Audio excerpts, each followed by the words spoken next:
Welcome to A Stranger, a Suitcase and a Story. I'm Anton van Ben. This is a podcast about starting over. It is about what it takes to leave the familiar behind and the courage it takes to begin again in a land that isn't yet home. Together with my co-host Ben Liebenberg, we explore the untold stories of migration. Not just where people went, but why they left, what they held on to, and what they've had to let go. Each episode, we sit down with someone who's made that leap. Someone who's left behind not just places, but languages, careers, communities, and sometimes even parts of themselves. They share what called them forward, what nearly held them back, and what they've come to understand about identity, belonging, and starting again.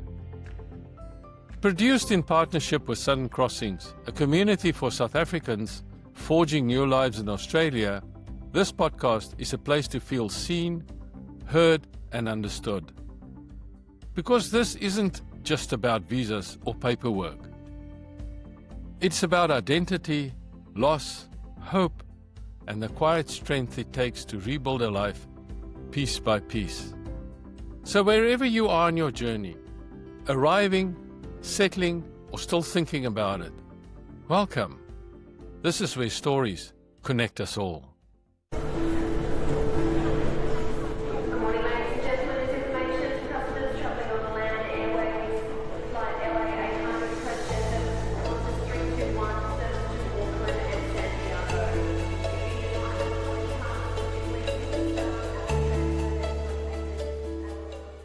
You're listening to A Stranger, a Suitcase and a Story.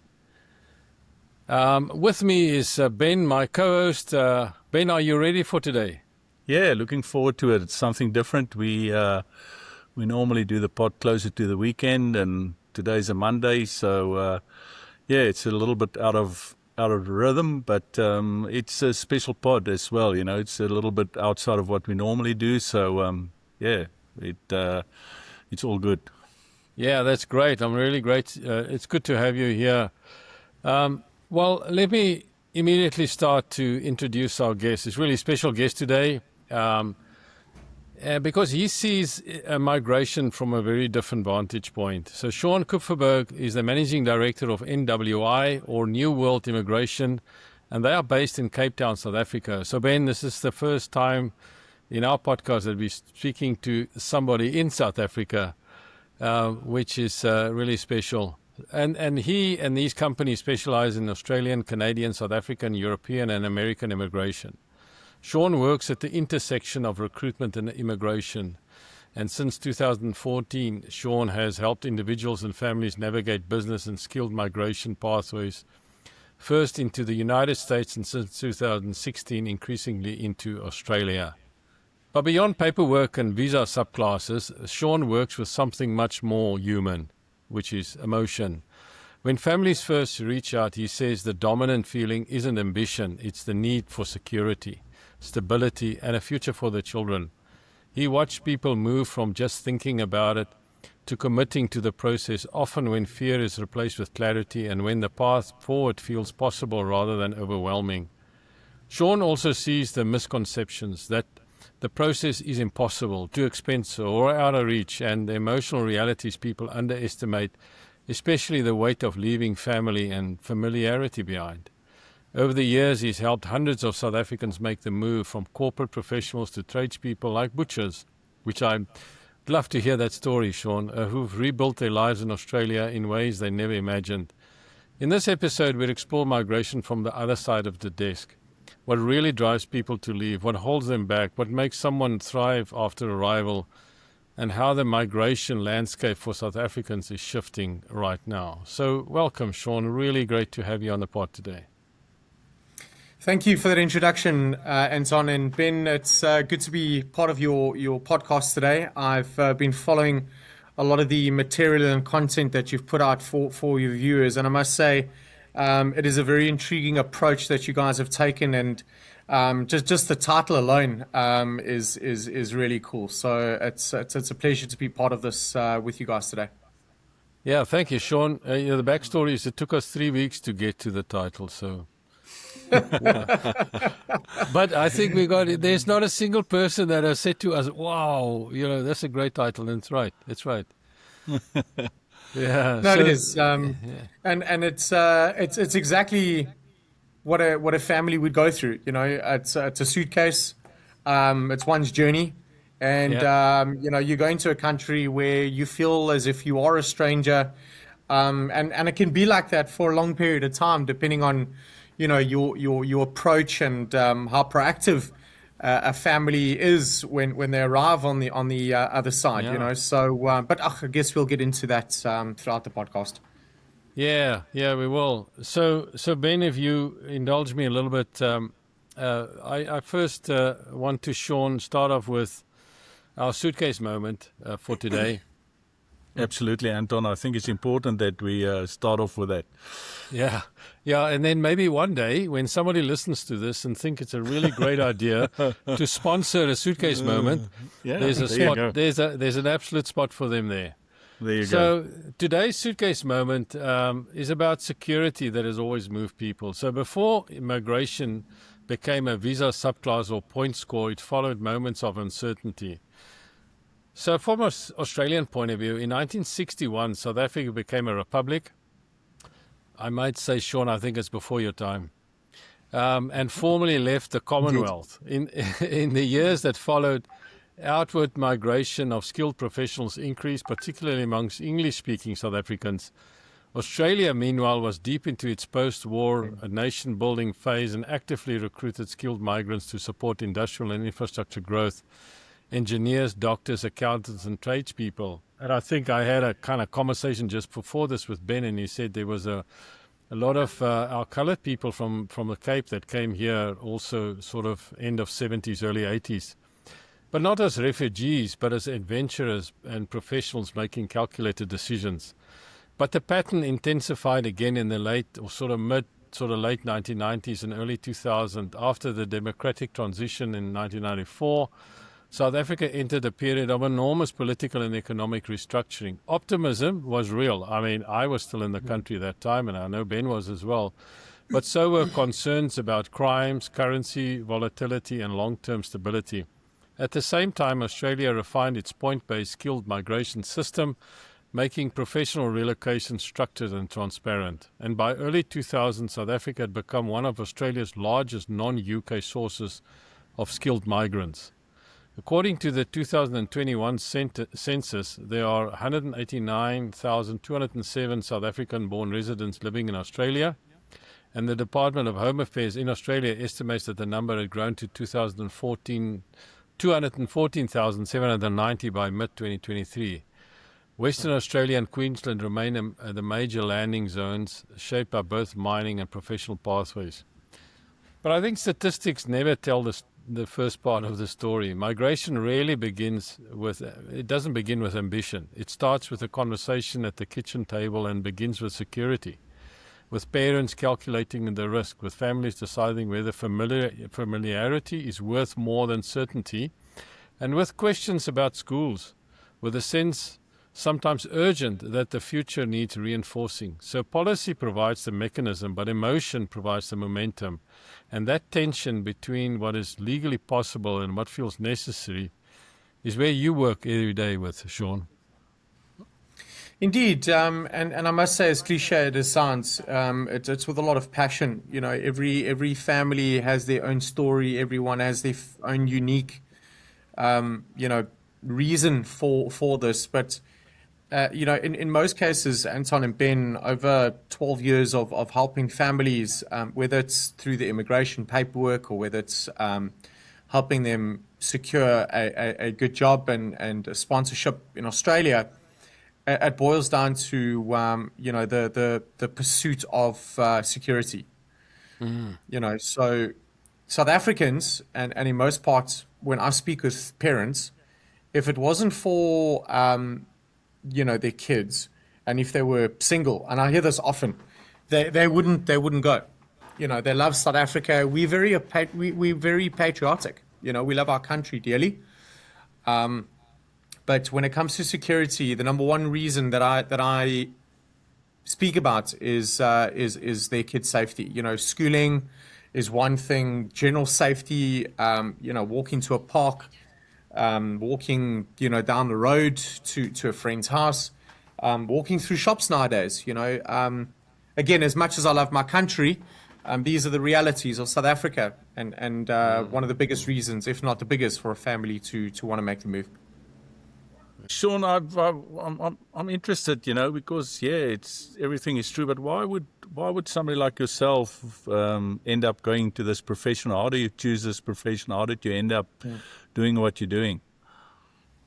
That's a good question. So I come from a finance background where I worked for a trading firm, a trading floor, teaching people how to trade in the financial markets. And I'll be honest, it didn't really, how do I say, I didn't really have a passion in that.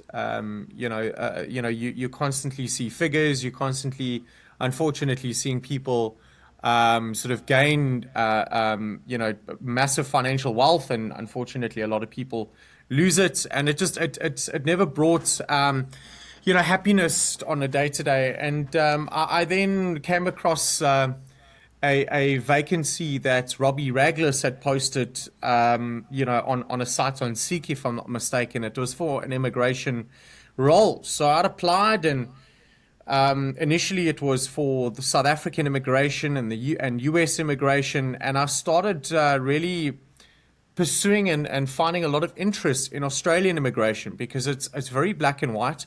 It's not exactly colorful like our South African flag, so it's it's following a direct path and line of what's right, and it's in many cases a lot more ethical, I find, than compared to other immigration policies in other countries. So since 2016, I've been focusing on Australian immigration. I've been placing plumbers to electricians to teachers, allied health professionals such as speech pathologists and occupational therapists.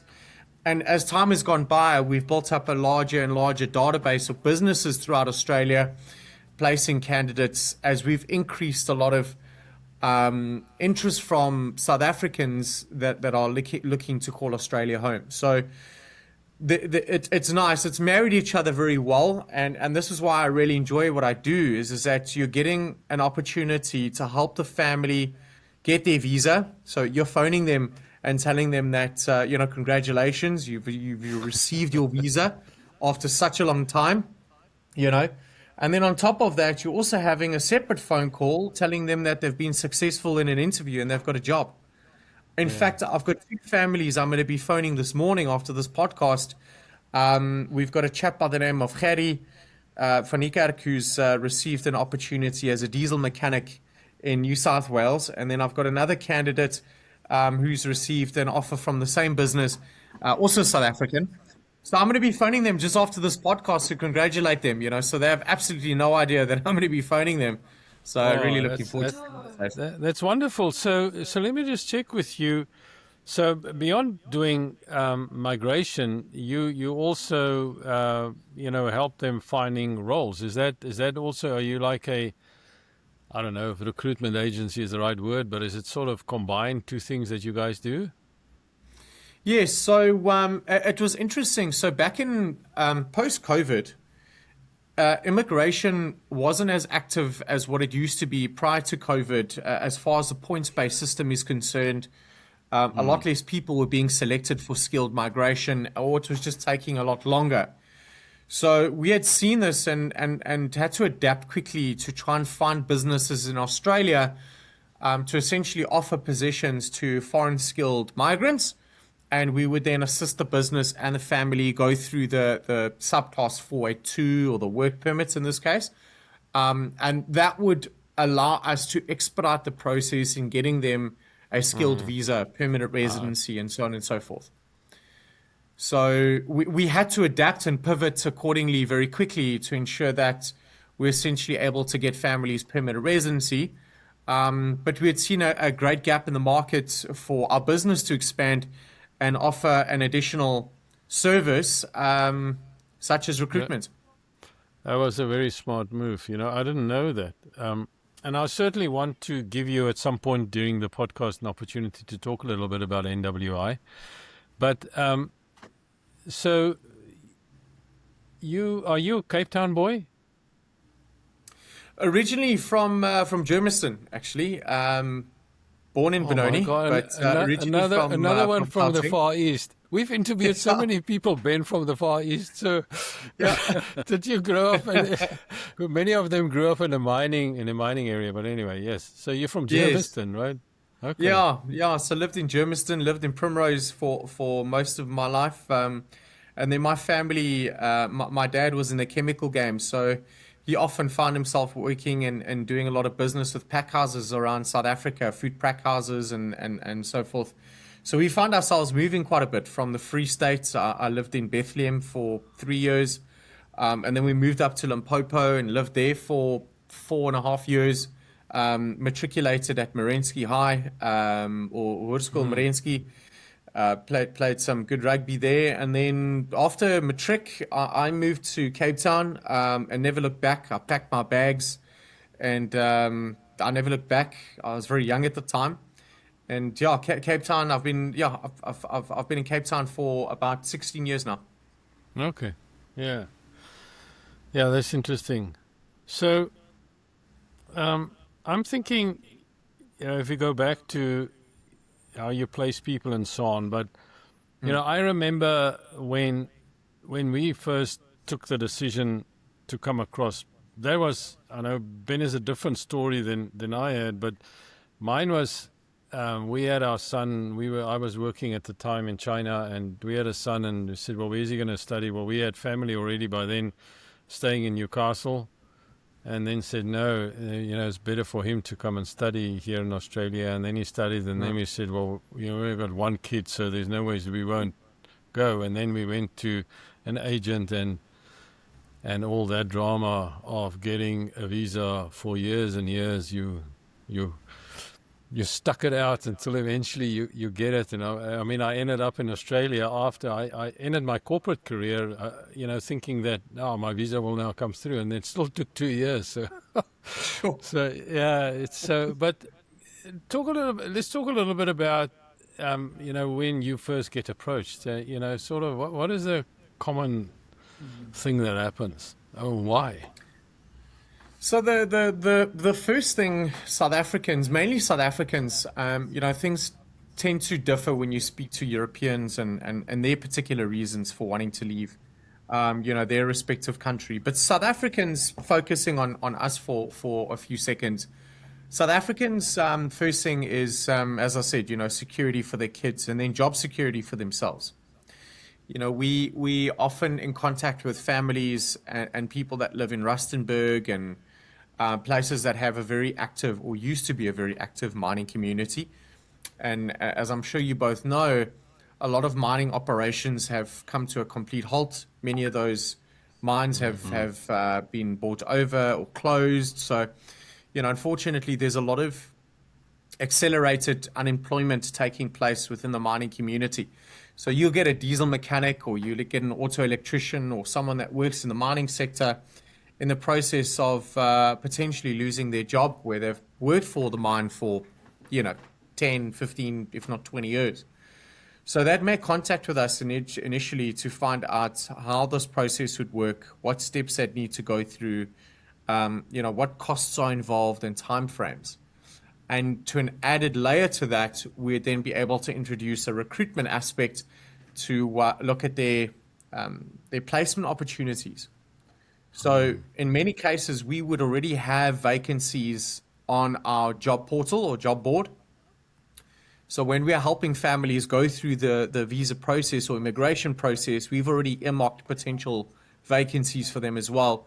I suppose giving them that added security, not just having the visa or paperwork in hand, but you've now got stability in a form of a job offer on that side. Yeah. But if we just stick to that's fantastic. But I just want to stick to the visa part of it.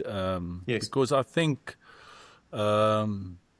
talking like Anton and I do to a lot of people, there's just a lot of uncertainty for a lot of people, and it's actually brought a lot of angst around that period, because there's nothing concrete to tell you what's going to happen and when it's going to happen, and how it's going to play out. So how does a process actually work in practice from the point that somebody say come to your office and say, okay, right, I'm thinking of immigrating, how does that timeline work and how does that process work?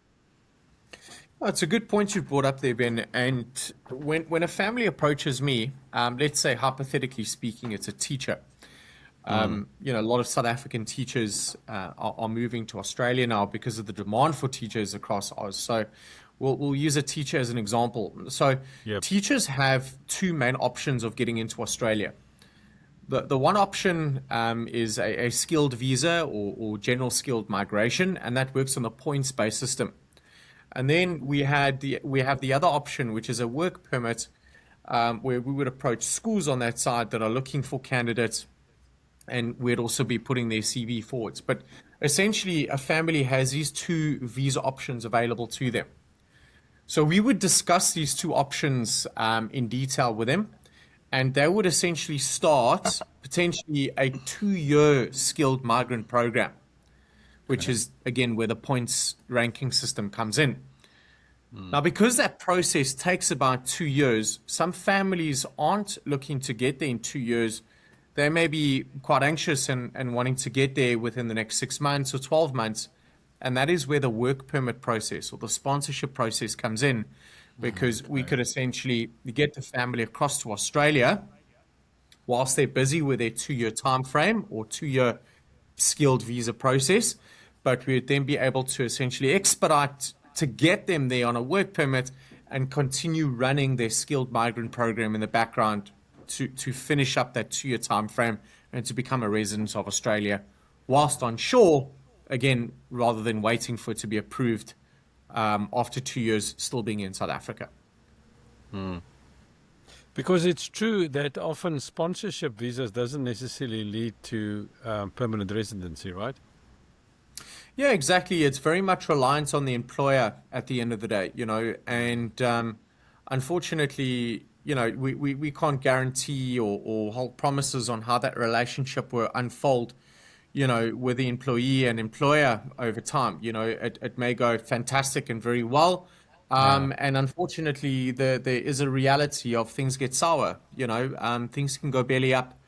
So to protect the candidates and their dependents, that are immigrating, we want to have the security of them having run their skilled migration program in the background. In the eventuality that the employer doesn't, offer permanent residency sponsorship after 2 years or whatever the case might be, we have that added security running a skilled migrant program in the background for them.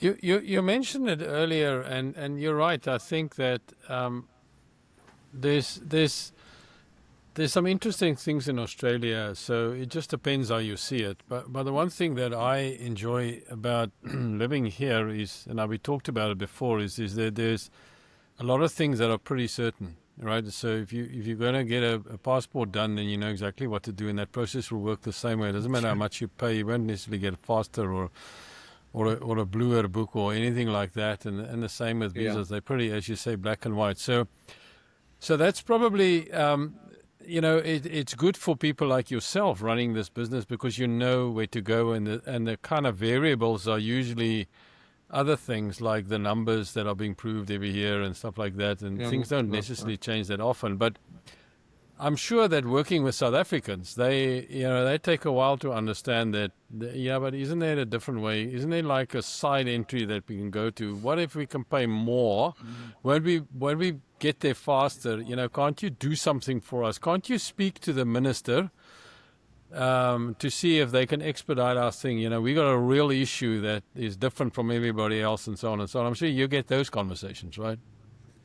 Yeah, you bring up a very interesting topic there, Anton, because again, as much as I love this country,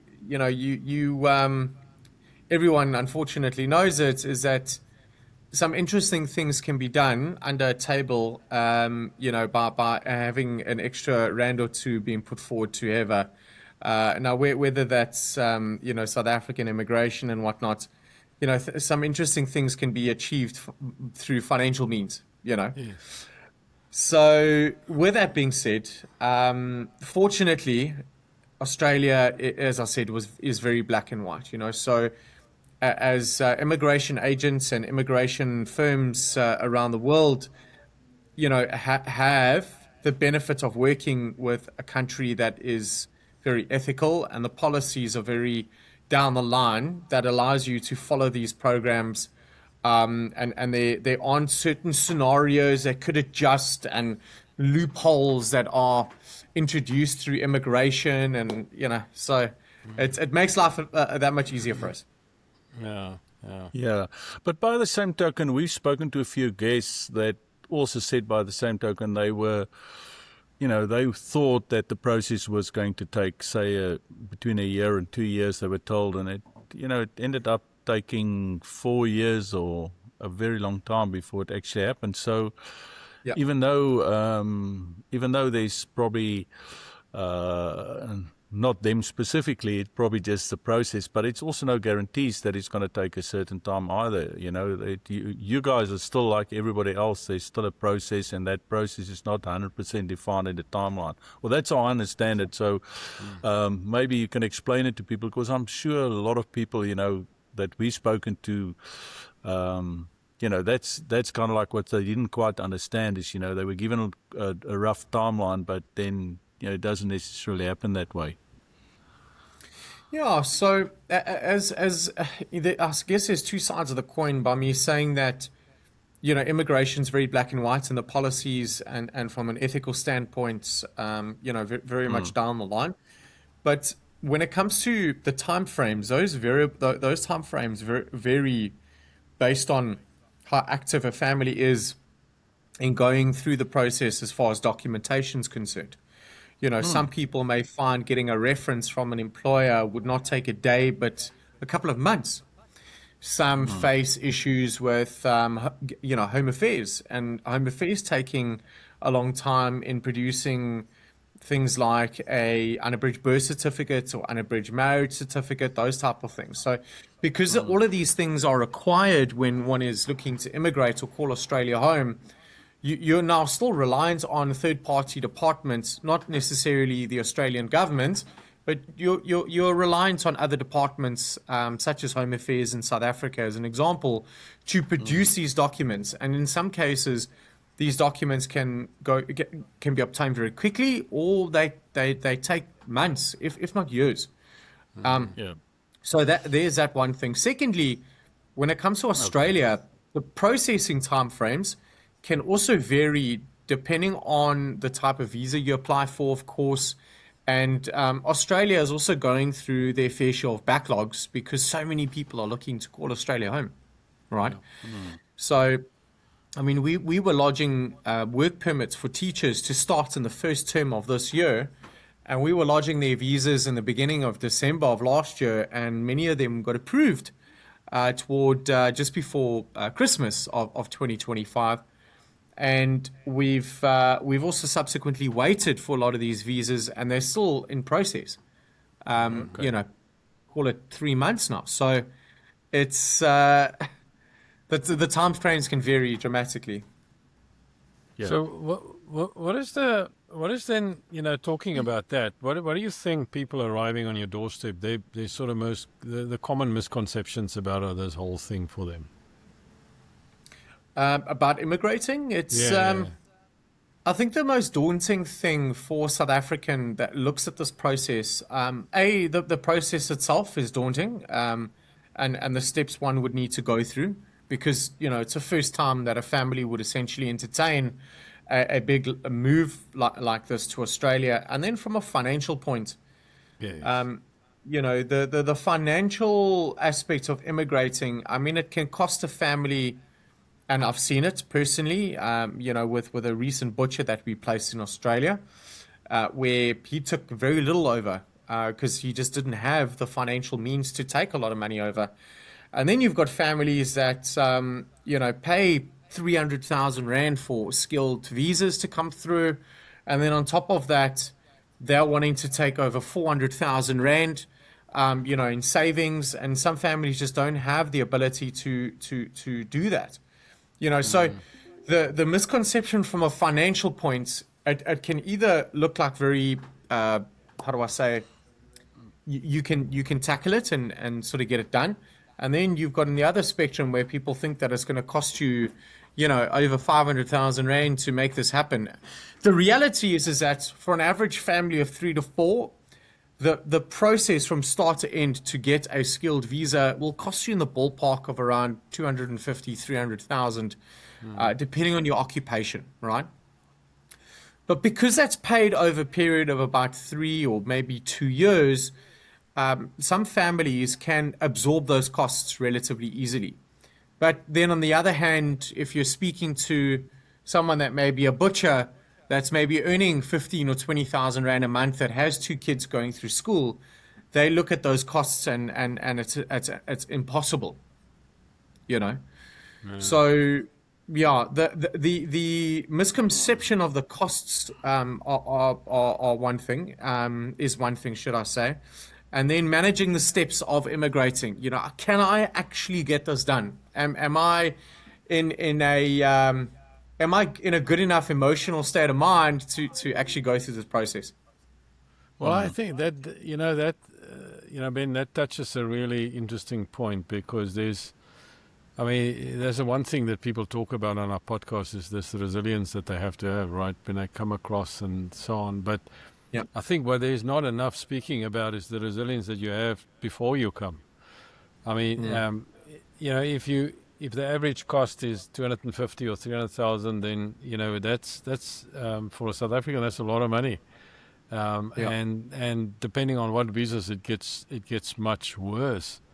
So maybe this is an unfair question, but from the amount of people that come through your door wanting to do this and those that actually can make it work, what is that kind of percentage, do you know, off the cuff? Offhand, I would say, to give you an example, we get about 80 inquiries a day of families looking to immigrate, right? 80 inquiries a day, right? So 80? we've got a company, 80. My goodness. Yeah. And out of that, we would bring on, I would say, less than 10% of that on a day-to-day basis. So we're looking at less than 8 families a day that we'd bring on board. Many of them don't qualify for immigration. They're not on the skilled occupation list. Many of them don't have the skills or qualifications, should I say, to match what Australia has required. So you've got that, you've got those group of families that unfortunately don't meet immigration requirements.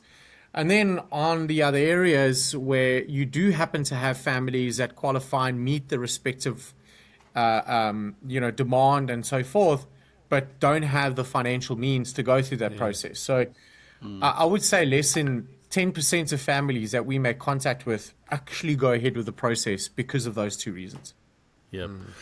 So can I just ask as well, in terms of the families that do come and see you, and they go for a skill, I don't know if it's still the same, but maybe you can educate us here, but the skills that Australia is looking for is not always consistent. They do change from time to time, depending on the requirement in Australia. And it's probably not, well, for me it was, I don't know, maybe other people, but it was very interesting for me when we actually went through the list from time to time and look at the skills that they require. So I remember in 1 year, the hairdresser got more points on a skills visa than a medical doctor.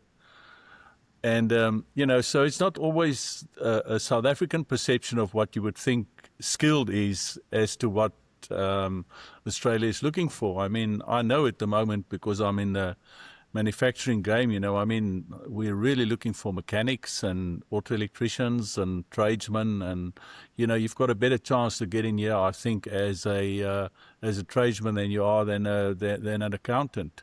So I don't know if it's still the same, but that was my learning and my perception, and it was very interesting that it does change from time to time. So when people think of their own skill, they need to actually go and have a look and see what it is and what Australia is looking for. They shouldn't assume that, no, they don't have skills because they don't have a degree or a very good academic certification or etc.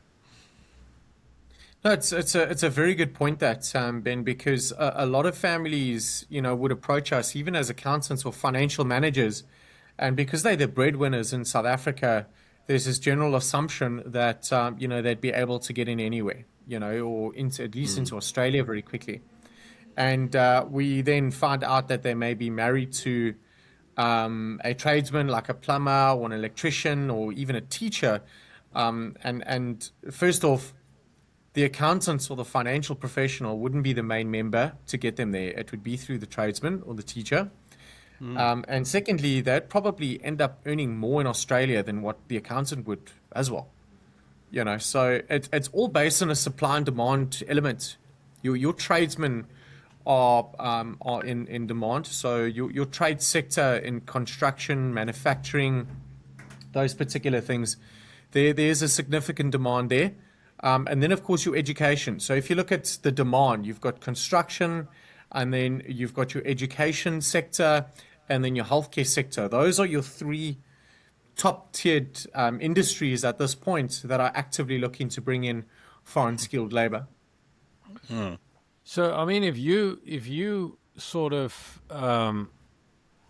if you've got enough kind of thoughts in your mind, you're writing matric or grade 12 in South Africa, and you've got this idea that you want to immigrate, then it might be a really good idea to go and try and look at all these skills things to see, okay, where can I focus my attention, where I am the best position, and maybe that's not exactly what I want to do in life. It's like you started off as a finance person, and I know another guy on the podcast called Ben who started also off in finance but is not doing finance, and then focus your attention maybe more on what skills are required maybe in the next couple of years, and that might make your life easier, isn't that right?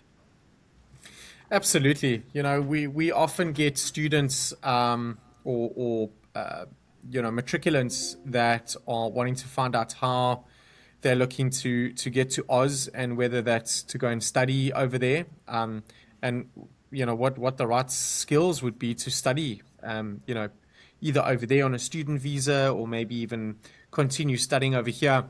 It's very difficult for the average South African right now to go through a 5 to 6 year plumbing apprentice, because they don't earn much, right? So a lot of people are reluctant to go through that, but that is the reality of what Australia is looking for. You need to be a good tradesman, and that's certainly the avenue to go. We've often found South African plumbers or electricians that have gone to Oz, worked for Aussie businesses for a couple of years, and ended up starting their own business, and they're doing so well. They're doing so well. They find themselves employing Australians, and then they're bringing over further skills from South Africa and the likes of the UK and New Zealand. So it's interesting. But your tradesmen, from plumbers, electricians, diesel mechanics, I mean, if you were to go and study something right now or go through an apprenticeship, those would be your three key trade sectors or professions. Can I just quickly ask about student visas as well? Because there's obviously something like a student visa where you can come to Australia and you can study at an Australian university, and to an extent that gives you, or I understand that gives you some entry and makes your path easier to stay here subsequently. However, I just, I think, part of our pod is to learn ourselves, but also to give information to other people. And one of the things I'm pretty sure that I've come to know is that it's not a cheap exercise. You talk about expensive, but to be a student in a foreign student in Australia is extremely expensive. So maybe that's just something you can educate us about, or is it true? Is it actually the fact? How does it work? It is certainly been. It's often not possible for the average South African student to go and study in Australia because of your, the cost of living. You're taking over rands, so that's one factor. Secondly, studying or college fees aren't cheap at all. But now you're coming in as an international student, and you're essentially going through a course for 3 or 4 years. So there's a lot of capital outlay that you or your parents or your sponsor needs to have, and I mean those costs can exceed 400,000-500,000 rand that you would essentially need to showcase that you've got access to these funds. Look, luckily you're able to also work for 20 hours a week, so it does give you a bit of leeway there. It does open up future prospects as far as other visas are concerned, so like postgraduate visas, and which can then lead to a work permit or permanent residency, should you follow in the path of one of these skills that are in high demand, that is, right? But yeah, it's not a cheap exercise in any way, shape, or form. Unfortunately, it's a very expensive process to consider. But what about a trade? I assume we were just talking about a university degree. What about if you want to come and do your trade here, and you can work 20 hours a week and then do your trade that way? So I'm actually glad you brought that up. We're in the process of finalizing a local partnership with a college here in South Africa that plumbers are essentially doing a 2-year program. And this particular partner is finalizing an agreement with a university out in Victoria, and they would essentially be able to help transfer students from South Africa to Oz and finish off an entire 4-year apprenticeship to go over on a student visa that way as a South African plumber. So they would start off their program here, finish it off there, and we would then be able to help them find work on that side once they've done their apprenticeship, because of the businesses that we've worked with in the past that are always actively looking for plumbers. Yeah, and it's an interesting point you brought up, Ben, and maybe I'll stick my neck out here. I don't know, you'll know much more about it than me, but I think probably another common misconception in South Africa is this whole issue of trades and tradesmen. Because in Australia we call them tradies, and tradies here. So I mean, Ben would know better than I, but you go into a manufacturing environment, and the people who do all the manufacturing jobs are tradies, for the most part, and all the people that you would in South Africa is a little bit different, because in South Africa you got tradespeople, and and then you've got skilled and semi-skilled and unskilled workers, right? And so that category is huge in South Africa. Massive, and yeah. skilled and semi-skilled are not tradespeople. They might have a skill on the shop floor, and would maybe end up in grade 12, if not that, right? And so whereas a tradesperson would be different, and I think that's probably not a thing that's well understood in South Africa, how critical role tradespeople play in Australia and how big an environment that is. That's right about us saying, Ben. Sorry, Yeah, I would think. before you get there, Sean. Yeah. I definitely. I think it's very underestimated, and I suppose it's what you're used to. I mean, I didn't know that before I came to Australia. Only you only know what you know when you get here, and but yeah, the role tradespeople play, and as you say, not just as employees, but a lot of them starting their own small businesses and doing their own thing.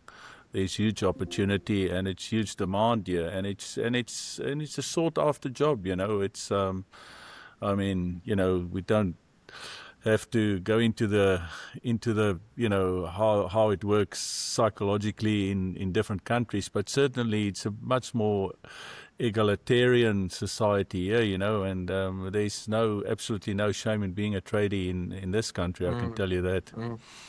Well, I mean, if they work, I mean, sorry, Sean, you didn't take over the conversation, but that's just what we experience, and I think it's an important point. I mean, tradies earn good money, and they got, depending on what the negotiated rates are in the industry and all of that, and the overtime and so on. So you're often better off a tradie working a bit of overtime than you're their supervisor, right, Ben?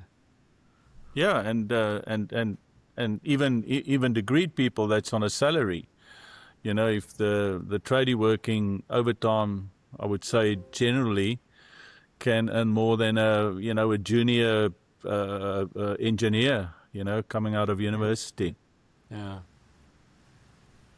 Yeah, it's true. I mean, if you consider what a diesel mechanic, as an example, would work in FIFO, they earn. I've seen some interesting salaries. I got off the phone with a solar power business or an installation business out in Perth, and they do a lot of installation as far as green energy is concerned and so forth. And they've got some electricians that are on their payroll that are earning over $200,000 per annum. Yeah. Yeah, it's big bucks. It's really attractive salaries. And then I've also seen doctors that earn far less than that. Yeah. So it's an interesting topic. No, it is. But I'd love you to talk a little bit about some of the stories that stick with you. And I think I mentioned in the opening about some of the butchers that you played. Tell us a little bit about that. Yeah, so I reached out to a butchery in Victoria a number of years ago. It was actually before COVID, and at the time they had an idea of sponsoring a candidate, and for them at the time seemed like such an uphill battle that it just wasn't worth their while. Financially, it wasn't worth their while. So we put it to bed, or essentially put that aside, and I contacted them again post-COVID. And I mean, the demand at the time for butchers has increased tenfold since COVID. So they then were open to discussing it, and at the time I'd placed 3 butchers with them during 2024, and we've placed another 7 butchers at the same butchery now. So we've got over we've got another 3 more South African butchers headed there now. And I say that these particular cases stick with me to such a degree, Anton and Ben, is that when you look at the average butcher in South Africa, it's not only a dying trade, it's unfortunately very underpaid.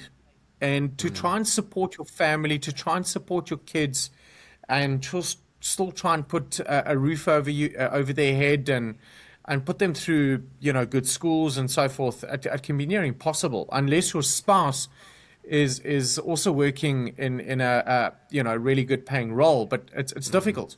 Anyway, so these families unfortunately were struggling to make ends meet every month in South Africa, and when we placed them in Oz, they're now living in 3-4 bedroom houses. The cost of living in this small town in Victoria is far less, which is also another major misconception. A lot of South African families merely just assume that Australia is really expensive. Well, it can be, depending on where you live in Oz. And then also depending on what you earn in Australia as well. But they're earning a lot more than compared to what they would in South Africa. But based on their cost of living, they're able to actually save quite a significant portion of their salary, which has allowed them to put savings aside and go on holiday and put their kids through good schools and, do things that they were never able to in South Africa. So these cases were very touching for us. We reach out to these butchers regularly and just, what they're able to do for their kids and the time. Let's touch on time. well, there's one thing earning a nice salary, but there's another thing about how much time do you have to spend with your family. The guys are starting work at 5 in the morning. They finish off at 2 in the afternoon. Now they've got this entire afternoon to spend with their kids. So they're able to ride their bicycles down to the park. The father's able to take their kids to sporting events. Where in South Africa, they're working 12 hours a day, 6 days a week. You don't have a relationship with your children to the degree that you desire. And now they have that. So apart from money, they've got far more time to spend with their kids, and hopefully with their wives if they enjoy still being married to them. But that's just a joke. But of course they've got a lot more time in their hands, and they also don't work weekends. These butchers don't work weekends. So now they've got a weekend which they've never had available to them in South Africa. You work retail hours as a butcher. You're working 12 hours a week, 6-7 days a week, a day, and a week. So, yeah, it's been extremely touching for us to see how their lives have changed to such a massive degree. And you seem to, talking about the butchers, but you probably have connections with many people that you've placed. So in your experience, which are the people that, when they come across, thrive and do really well, and what do they do versus the ones that invariably there are people that struggle and maybe some of them come back? What is the difference between the two, you'd say? It's a very interesting point, and from a psychological aspect, the families that I've spoken to over the years, look, you'll always miss South Africa. Yeah. You're always going to miss the country you've called home, and you're going to miss your family that you're leaving behind. Those are two very obvious, aspects that a family would go through. But I think when it comes to dealing with that change, dealing with that is a family that looks forward as opposed to holding on or continuously looking back to South Africa, and not looking forward and embracing this new chapter in their life. And that is where I've seen success from families, and I've seen misfortune where families have either come back or they just are going through a lot of depression because of this new change in their lives and moving over to Australia. Is that they've held on to South Africa, and they're continuously looking back at South Africa, and so on and so forth. Now, look, what I say now is very easy and much easier said than done for many families. But the general difference between a success and not necessarily a successful family is embracing the new change and wanting to get stuck into how Australia does things, and trying to forget what you have learned in South Africa, because those principles don't necessarily apply in Australia. Some do, many don't. And I think from many conversations I've also had with South Africans is that they can view or have this view or this idea of an old South Africa, and that's not the case. At least, and I'm sure you may be able to add to that as well, gentlemen, but that's certainly not the case. It's not an old South Africa. Things are very different on that side. Things are done very differently on that side. And you need to embrace that. And when families do that, they tend to gain a lot more traction and enjoy what the country has to offer. Okay. No, I think that's very consistent to many people we've spoken to in all the pods that we've done, and I think if you stick to that and you tell your clients that, and then you're giving them really good advice. I suppose I don't want to end the pod on a negative, but and that's been really good positive advice. But I did want to ask you. I've heard a stat that more and more South Africans that do come over and emigrate all over, not just Australia, but are going back to South Africa and find that it's much more difficult than they thought it would be. In your guys' experience, I mean, what does that look like? Is it going up? What's the trend? Is it more people coming back or more people staying? What does that look like? Ben, funny you say that because, as you said, it's not only to Australia, but it's to Europe, Canada, the States, New Zealand, and even just domestic movements between someone living in Durban and moving to Cape Town and then realizing, they don't have that family support. Their kids don't have their grandparents. They don't have that additional family support and so forth. So family is a big reason as to why families move back to their country of origin, because you not only rely on that, but it's where your heart lies. And then I think for many South Africans, we can be very, and I don't mean to put a blanket form over this, so I apologize in advance if it may be viewed as a bad way to your viewers and yourselves, Anton and Ben, but we can be very arrogant in ways as South Africans, where we are stuck in our ways and we don't adjust certain methods and so forth on how things are done differently in Australia. And there can be a lot of head clashing between South Africans and Australian employers because of this ignorance that we bring across. Yeah. And you need to leave that at the airport. You're in their world, and you need to pivot. You need to adjust. So I think those are the two biggest things for families, moving back. Yeah. No, wise words. Yeah, and Sean, what you're saying is that resonates a lot with us, because that's what our people that we have on the podcast consistently tell us. They say they come here, they don't try to be direct in the way that they speak, but then they find that Australians experience them like that. And you're right, there's a lot of misconception about Australia and South Africa, some very negative. About how Australians are and so on, and there's no better way to come and find out and be here and really find yourself, because it's as one of our listeners has said, or one of our people that we interviewed has said that immigration is not for sissies. But and so that's the thing. But I think the biggest favor that I'm going to ask you about your company now, but the biggest favor that you've done, your company Australia, is sending all these butchers across, because there's no lack of boerewors and biltong around here anymore.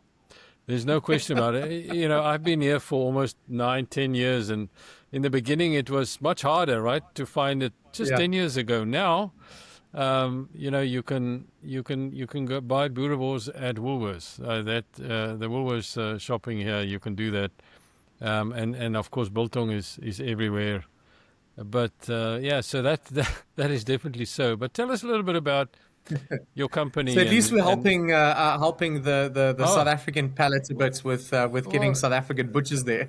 Look, I mean, my son married an Australian, and she now knows exactly what boerewors and biltong is and can pronounce it really well. And they've got a baby. Good. And when you go to the fridge and get the container out with biltong, then he gets all stiff, and that's all he wants. It's like a thing, and he's only 10 months old, right? So tell us a little bit about that. Yeah, tell us a little bit about my son is 3, and I tell you, I think it's his staple diet. Boerewors and biltong. You can't have enough of it. Yeah, it is something that is just so South African, but so well experienced. Yeah. But maybe just before we end, I want to give you an opportunity to talk. You've talked a lot about your company in a different way, but tell us about your company a little bit more, and how people can reach you, and the kind of things that you do. So our website's www.nwi or newworldimmigration.com. Families can go on there and view the various services that New World Immigration and our firm offers. Apart from that, we've also been helping the National Guard of Saudi with a lot of nurses from not only South Africa but Africa. A lot of Kenyans and Ghanaians that have actually gone there as well. You're able to go into our sites. I think a major aspect that differentiates us to other service providers in the immigration sector is that because we've been in the game for quite a while, there's more than just putting paperwork together and getting a visa grant and off you go. You know, there are major concerns and aspects that a family needs help with. So accommodation, booking of flights, you know, all these other things outside of the immigration, but still very much immigration related. People need help with that. You know, if I receive a job offer, you know, am I earning enough? How do I know that? You know, will I be able to sustain a good lifestyle on that side? You know, how do I get my child into a good school? What are good schools?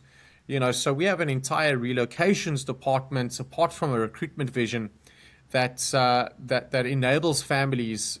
You know, when it comes to this. So because again we've gone through it, and we've also recruited a lot of families that have immigrated to South Africa, and we understand what they've gone through, the trials that they've gone through, the heartache that they've gone through, you know. So through a learning curve of a long period of time, we've been able to adopt all these additional services to try and help families to go through these various things. You know, and by the time they get to Australia, they've been able to tick off major boxes. They've been able to achieve quite a bit, you know, transferring of funds, making sure they've got access to it. How do I access Medicare once I get there? You know, how do I get my child enrolled into a good school? Well, that's not your first step. You need to find a house first. You know, okay, well, how do I find a house? So we're able to go through a step-by-step breakdown of what a family would need to achieve before you try and achieve step 9. Well, there's 8 other steps involved. Let's start with step 1 first. How do I know what step 1 is? Well, we'll take you through that. Yeah. No, that's wonderful. I think that, you know, with both Ben and I going through different processes, but still we had to get here, we had to do the things and so on. And I can appreciate that. And so that's a wonderful, you know, apart from the fact that, you know, you're a company doing these things, what I hear, Ben, is a lot of empathy on the other side, in the sense that you care about who you place, you care about their journey, and that is what makes you guys great. And I'm really glad that we've had this opportunity to have a chat to you. Gentlemen, I appreciate that, and you know, there's a lot of value that I think the three of us hold very dear to us.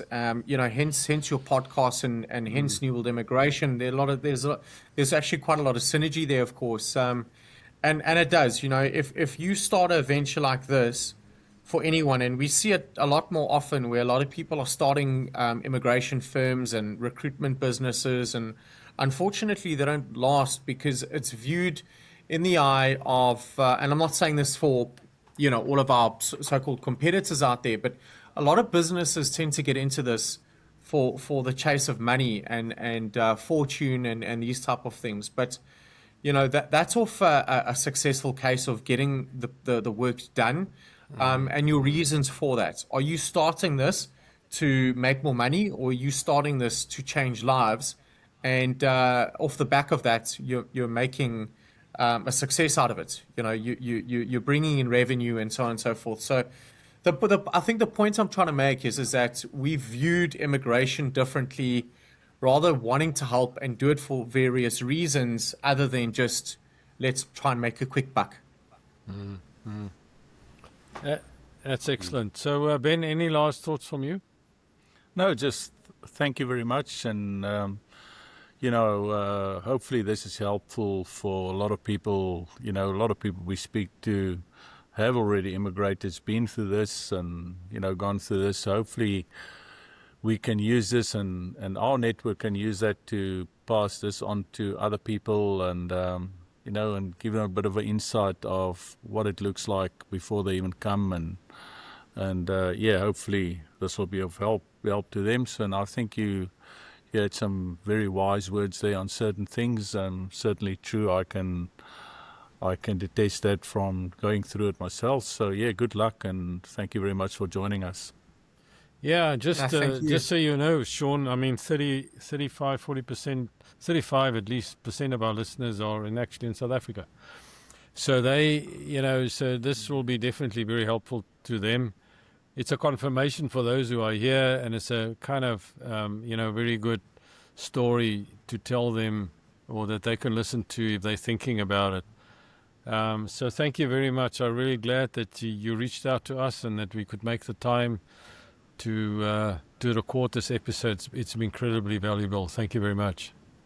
No, likewise, Anton and Ben. It's been a real pleasure, and I'm looking forward to being in Australia really soon. So instead of doing this over the internet, I'm sure we'd be seeing each other in person, hopefully really soon.